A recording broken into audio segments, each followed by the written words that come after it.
여러분 안녕하세요. 이번 영상에서는 도타 코어 영웅들의 수비 아이템이라고 할 수 있는 칠호광의 지팡이에 대해 이야기할 건데요. 물론 도타에는 다른 수비용 아이템들이 많이 있지만 유저들이 가장 많이 채용하는 아이템이 바로 이 칠호광의 지팡이라고 할 수 있어요. 이 아이템은 보통 캐리나 미드 영웅들이 중반부 한 20분 이후부터 한타 교전에서 화력을 안정적으로 뽑아내기 위해 갖추는 수비용 아이템이라 할 수 있어요. 근데 이게 4,000원대의 고가의 아이템이라서 코어 영웅들, 특히 캐리나 미드가 주로 채용하고요. 종종 3번 오프레이너도 고려하는 아이템입니다. 그래서 게임이 잘 안 풀리면 서포터들이 캐리들이나 미드를 보고 BKB 좀 가라고 채팅 치는 장면을 많이 볼 수 있죠. 그럼 이 칠호왕의 지팡이가 어떤 아이템인지 한번 쭉 정리해 보도록 하겠습니다.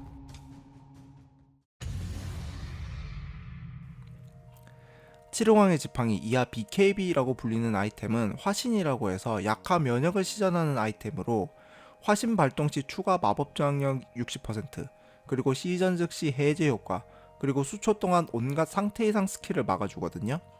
아이템 자체의 추가 능력치는 힘 스탯 10, 그리고 추가 공격력 24인데 4,000원대의 고가의 아이템 치고는 굉장히 초라하죠. 비슷한 가격의 아이템인 산화나 야차, 혹은 연꽃 구슬에 붙은 능력치를 비교해보면 더욱 그렇습니다. 이렇게 안 좋은 능력치 때문에 사람들이 자꾸 BKB를 가라고는 하지만 정작 사기는 싫은 경우가 많죠. BKB는 오직 약화 면역 하나 보고 쓰이는 아이템이거든요. 화신이 시전된 영웅은 상태 이상이나 마법 폭딜이 안 먹히니까 얄짤없이 평타로 때려잡아야 되거든요. 근데 정작 평타딜이 강력한 영웅들이 캐리들이에요. 그래서 캐리들을 저지하지 못하는 서포트를 순식간에 죽일 수 있게 되죠. 그래서 BKB의 화신은 캐리들이 한타에서 크게 활약하는 원동력이 됩니다. 이런 사기성 때문에 이 아이템의 역사는 너프로 점철되어 있죠. 너프를 이렇게나 먹었어도 지금도 많이 쓰는 아이템이에요. 일단 대부분의 근접 평타 딜러는 이 아이템이 거의 필수나 다름이 없거든요. 그래서 이걸 주력으로 안 쓰는 영웅들을 이야기해야 돼요. BKB를 주력으로 안 쓰는 영웅들은 대체로 어떤 애들이 있냐 하면 일단 자기 스킬로 약화 면역을 가지는 영웅들이 있어요.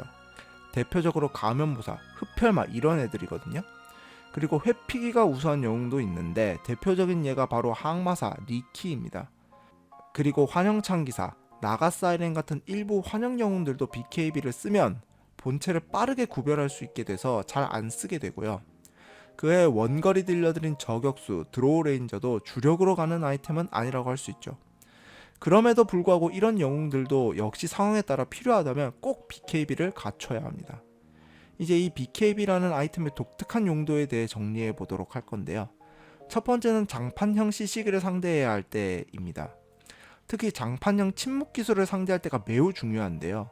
왜냐하면 침묵 기술은 보통 지속 시간이 긴데다가 이런 장판형 침묵 기술을 가지고 있는 영웅들은 침묵 상태를 벗어나기 힘들게끔 디자인되어 있거든요.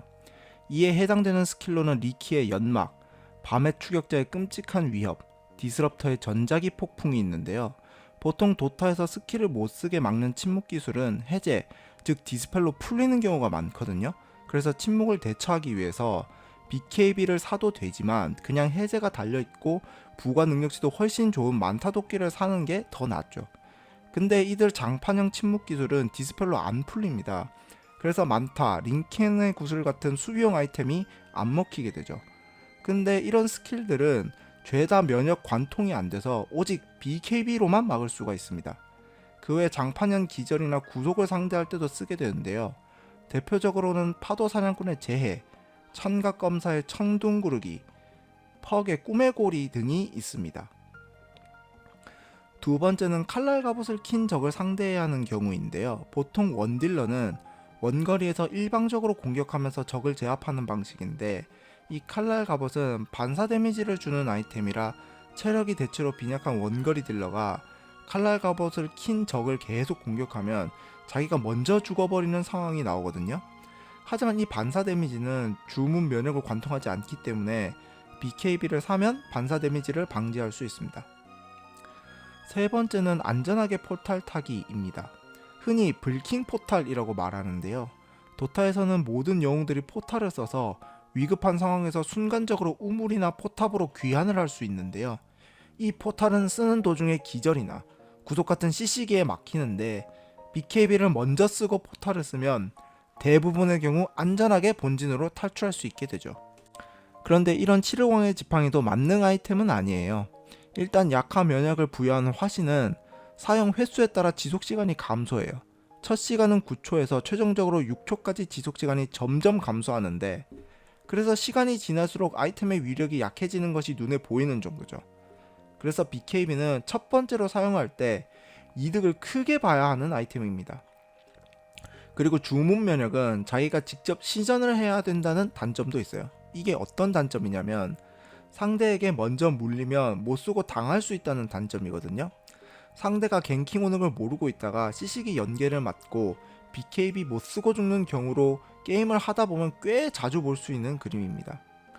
그리고 도타에는 약화 면역을 관통하는 기술들이 있어요. 대표적으로 군단사령관, 박쥐기수, 파메르 사도, 악몽의 그림자 같은 영웅들의 궁극기인데요. 이들은 대상을 찍는 형식의 주문 면역 관통 CC기를 가지고 있습니다. 이들을 대처하려면 칠흑왕의 지팡이보다는 링켄의 구슬, 만타도끼를 활용하는 것이 낫죠. 아니면 그 스킬을 쓰는 거 보고 진입하던가 그 스킬들을 쓰기 전에 한번 물어서 죽이거나 그래야 돼요. 그 외에도 주문 면역을 관통하는 논타겟팅 CC기도 있거든요. 예를 들면 애니그마의 블랙홀, 얼굴 없는 전사의 시간의 구슬, 마그누스의 극성 뒤집기, 이런 스킬들인데요. 이런 스킬들은 아이템으로 거의 대처가 불가능한 데다가 여러 명에게 걸 수 있기 때문에 이런 영웅들은 고성능의 CC기를 가진 영웅 또는 이니시에이터로 평가받습니다. 이상으로 BKB라는 아이템을 정리했는데요. 이 BKB라는 아이템은 튜토리얼에서도 한 꼭지 다룰 만큼 도타에서 굉장히 중요한 아이템이라고 할 수 있어요. 코어 유저라면 BKB를 쓰는 타이밍을 정확히 익혀두는 것이 좋습니다. 그럼 이번 영상은 여기까지고요. 그럼 다음 영상에서 뵙도록 하겠습니다.